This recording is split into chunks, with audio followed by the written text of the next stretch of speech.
मेरी जिंदगी तब यहाँ एंड फिनिश।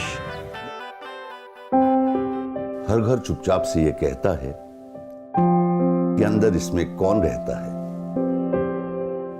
किस हस्ती की हुई थी इस घर से शुरुआत, किन लोगों ने थामा था उनका हाथ।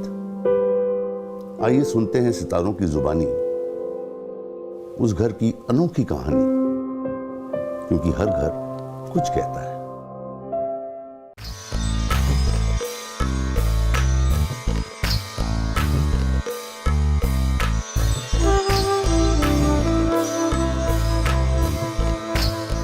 एक ऐसा कलाकार जिसकी आंखें अफसाने कहती हैं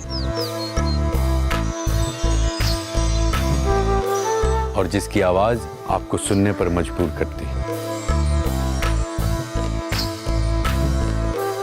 जिसने अभिनय को एक नई ऊंचाई, एक नया आयाम दिया, जिसके हुनर को टीवी का छोटा पर्दा समेट नहीं पाया। एशियन पेंट्स हर घर कुछ कहता है में मैं हूं विनय पाठक और इस सीजन के आखिरी पड़ाव पर हमारे आज के मेहमान हैं अंतर्राष्ट्रीय ख्याति प्राप्त हमारे संपूर्ण भारतीय अभिनेता नवाब साहबजादे इरफान अली खान। स्वागत है। स्वागत है, thank you so much. Khan साहब, जब भी नवाबों की बात होती है तो नवाबियत की बात होती है, शान व शौकत की बात होती है। तो आपकी जो नवाबियत थी आपके ख़ानदान की, उसके बारे में ज़रा बताइए। हमारे ख़ानदान की नवाबियत जो है ख़त्म हो चुकी थी जब हम पैदा हुए। हम लोगों के जीन्स में रह गई ये सिर्फ नवाबियत। हम वो नवाबियत ढूंढ रहे हैं अभी। फादर ने कुछ नवाबियत का कुछ लिया नहीं एक्चुअली। ही left everything and came to Jaipur. तो हमें बस जाना होता था, कभी कभी टोंक जाते थे। और अच्छा, तो जयपुर टोंक से आए थे? टोंक से आए थे। अच्छा। तो वो उनका एक एक्चुअली माइग्रेशन था, छोटी जगह से बड़ा शहर आना, जैसे हमारा अब जयपुर से बॉम्बे हो गया। जी। तो जयपुर आके फिर क्या, जब रियासत उन्होंने फिर अपना टायर का उनका बिजनेस था एंड अच्छा। वो कुछ इस तरह का सिस्टम बना लिया था कि वो अपने आप चलता रहता था। और उनको जैसे होता है रजवाड़ों में शिकार विकार का शौक, वो था उनको ज़बरदस्त। शिकार का शौक था। मुझसे हमेशा कहते थे वो करने को, लेकिन मैं बंदूक चलाने में तो इंटरेस्टेड था, लेकिन जानवर मारने का मुझे न खाने का था। तो अक्सर कहा करते थे मेरे फादर के पठानों के घर में ब्राह्मण पैदा हुए।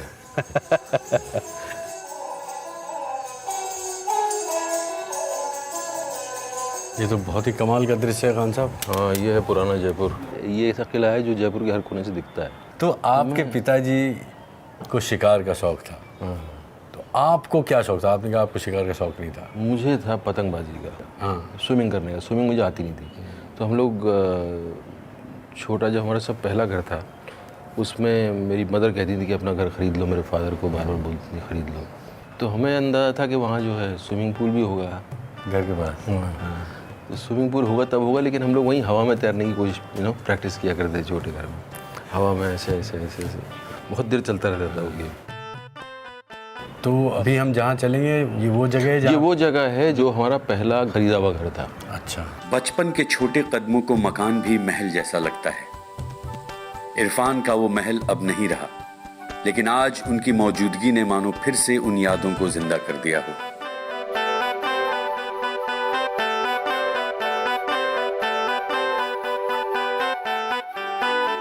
जब हम यहाँ आए थे तब मतलब ये ऊपर कुछ नहीं दिखता था, सब आई लाइन में था। मतलब ये बड़ी बड़ी बिल्डिंग कुछ भी नहीं था आगे। यहाँ से वो पहाड़ दिखता था, यहाँ से उनकी छत का एंड दिखता था। मेरी ज़्यादा सारी मेमोरीज यहीं की हैं। हाँ। खेलना कूदना, अफेयर होना, आई स्पाई खेलना। आई स्पाई में जो है जो लड़कियों के साथ खड़े होना, वही अफेयर हुआ करता था। पतंग की सारी यादें भी यहीं की हैं। पतंग की सारी यादें यहीं की हैं। अभी भी कुछ उड़ रही थी और इस धूप के अंदर हम पतंग उड़ाए थे, उड़ रही हैं। अरे वाह। और इस धूप में हम ऐसे ही छत ऊपर करके पतंग उड़ाया करते थे। तो यहाँ जब आप लोग आए तो उस समय परिवार में, घर में कितने लोग थे? मेरी सिस्टर थी बड़ी, 2 छोटे भाई थे, मदर एंड फादर। सिस्टर की शादी भी यहीं हुई। अच्छा। फादर की डेथ भी यहीं हुई। मैंने एक्टर बनने का सपना भी यहाँ देखा। और आपके पेरेंट्स में से आप सबसे ज़्यादा करीब किसके थे? मैं माँ से मतलब उनकी क्लोजनेस मैं चाहता था, डिज़ायर करता था बहुत ज़्यादा, लेकिन मेरी माँ का और मेरा हमेशा झगड़ा होता था, कुछ ना कुछ बहस हो जाती थी, तो हमारा हमेशा 36 का आंकड़ा रहता था। मेरी ज़िंदगी का सर्च था कि मैं कब उनको प्लीज़ करूँगा, कब उनको मैं खुश कर दूँगा, कब उनका अप्रूवल मुझे मिलेगा। That I kept looking all my life. मतलब मैं इमेजिन करता था किस दिन वो सर पे हाथ रखेंगी, तो मैं कोई कोशिश भी करता था, कई बार उल्टी पड़ जाती थी कोशिश।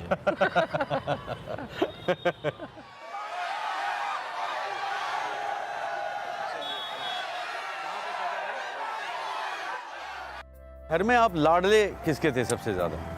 मैं एक्चुअली अपनी नानी से मुझे बहुत लगाव था और नानी मुझे बहुत मोहब्बत करती थी। अच्छा, उनका सबसे लाडला तो था। नानी साथ में रहती थी? नानी थी टोंक में, मेरी बचपन की बहुत यादें हैं वहाँ से जुड़ी हुई। तो टोंक चल सकते हैं? टोंक चलेंगे।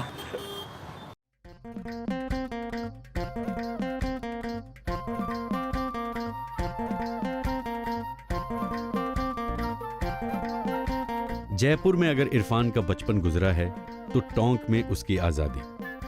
इरफान के नानी का घर टोंक, जहां आज भी ये खींचे चले आते हैं।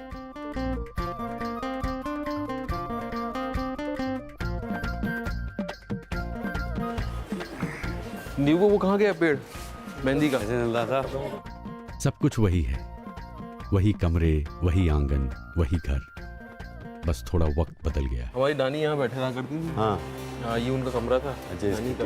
हाँ, और ये पीछे वाला सेक्शन जो है ये सबसे पुराना है, सबसे बड़ा। ये बंद है, इसमें चलते हैं।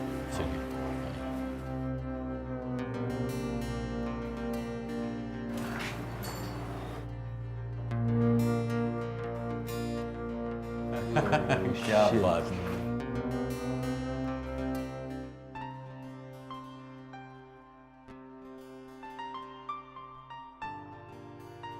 My mother, this is my father.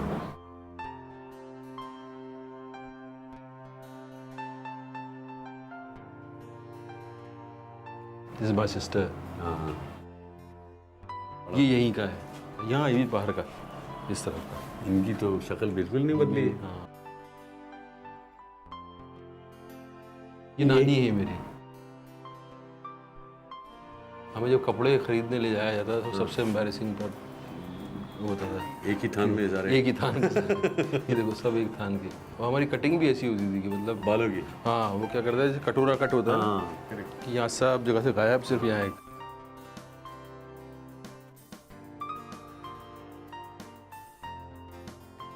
इसको देख के किसी ने बोल दिया था कि मैं राकेश रोशन जैसा लगता हूँ।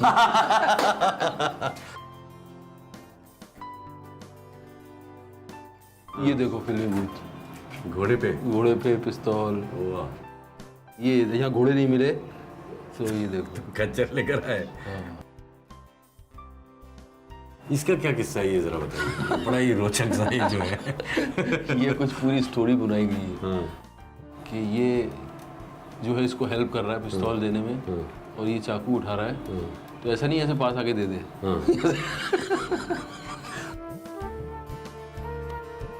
हमारे यहाँ भी कहते हैं कि अगर बच्चे को बिगाड़ना हो तो ननिहाल भेज दो। तो नानी मुझे अपने पास रख लेती थी कई दिनों तक। मुझे आज तक याद है जब पहली बार मैंने, जिसे बोलते हैं कमरबंद, नाड़ा जो बांधना होता है, मुझे नहीं आता था जब, मुझे याद है आज तक। तो मैं ऐसे पकड़े खड़ा रहता था और फिर वो आके बांधती हुई, यही मैंने सीखा था, ये भी मुझे याद है। कैसे गिठान लगाना है, वो मेमोरी मेरी अभी तक है। पता नहीं क्यों मेरे से उसकी ट्यूनिंग ऐसी थी, कुछ भी डिस्प्यूट होता था, she could see my point of view. आप सबसे लाडले थे उनको? सबसे ज़्यादा लाडला। तो पीस मुझे याद है कि कितना मुझे सुकून मिलता था। मतलब यहाँ कुछ नहीं करने को, कुछ नहीं है, और उसके बावजूद मैं भरा हुआ हूँ पूरा ना अंदर से। उस पीस का एहसास मुझे आई थिंक कभी नहीं हुआ उसमें। अभी भी जैसे मैं याद कर रहा हूँ तो आई कैन फील दैट कि कितना सिक्योर मैं महसूस करता था।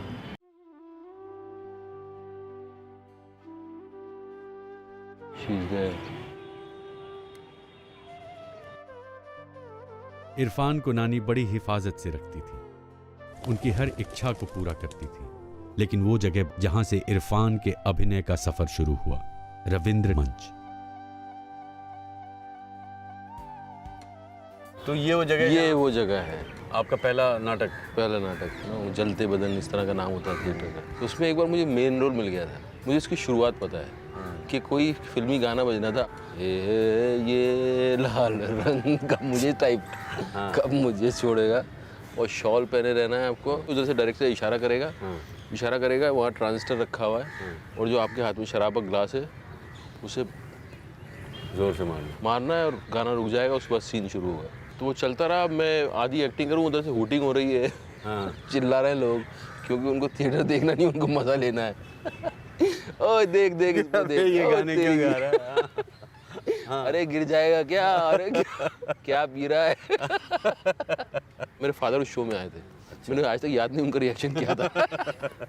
नाटक तो आप कर ही रहे थे, लेकिन ये NSD जाने की क्या मतलब धुन, शौक? यहाँ उतना एक्सपोजर था नहीं, और किसी ने बताया था कि एक स्कूल है दिल्ली में, वहाँ नसीर साहब तो, ओमपुरी नसीर को तो आपने देखा है, उसके अलावा जो एक्टर्स हैं, मतलब जब गाते हैं स्टेज पे तो ये हो जाता है, वो हो जाता है। तो फिर धुन लग गई थी यार, I have to learn this craft, किसी भी हाल में जाके वहाँ मुझे जाना है, और मेरी ज़िंदगी तब यहाँ एंड फिनिश। मैं NSD में एडमिशन हुआ और मेरा जन्म हुआ, उससे पहले मैं अंडे में था। तो आपके पिताजी तो आपके नहीं रहे थे, आपकी माताजी का क्या रिएक्शन था? पहले तो उनको लगा कि ये लेक्चरर बन जाएगा, यहाँ आएगा। फिर लगा कि कब आएगा, अरे तो बम्बई चला गया, अभी तो एक्टर बन गया। अब जब कभी लोग आते भी हैं घर पे मिलने, और इस तरह का वो देखती हैं कि इतना हुजूम है, उनसे पूछो कि क्या ठीक लग रहा है, वो नहीं, वो तो कहती हैं कि मतलब जिस शहर में तू गया उस शहर को मैं आग लगा दूंगी, मेरा बस चले तो, मेरा भाई वहाँ चला गया था, वो छिन गया, तू गया तू भी छिन गया, वो शहर मुझसे जो है मेरे अपनों को छीन लेता है वो शहर। उनकी लाइफ का जो मानना है कि सब पास में रहो, मिलजुल के रहो, छोटा मोटा कमा लो, दिस इज़ जस्ट आनी जाने वाली जगह है ये प्लानट, इसमें बहुत ज़्यादा अपने खूंटे गाड़ने की ज़रूरत नहीं है। आप उस बात से साबका रखते हैं, सरोकार है उस बात से? नहीं कैसे, मतलब आदमी को उड़ने के लिए, आदमी एक्सप्लोर करने के लिए पैदा हुआ है, और एक्सप्लोर ना कर पाए अपनी ज़िंदगी को तो फिर कोई मकसद रहता नहीं है।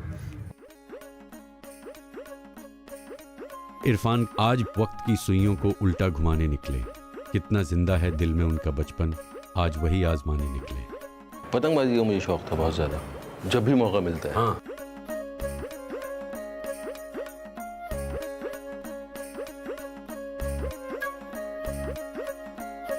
अरे सामने कोई कॉम्पीट करने वाला होना चाहिए, अकेले उड़ाने का मज़ा नहीं। तो लड़ती और कटती है तो उसका जो मज़ा है वो खाली उड़ाने का मज़ा नहीं। वो एक शौक़ ऐसा है जो अभी भी मेरा उतना ही ताज़ा है जितना बचपन में है।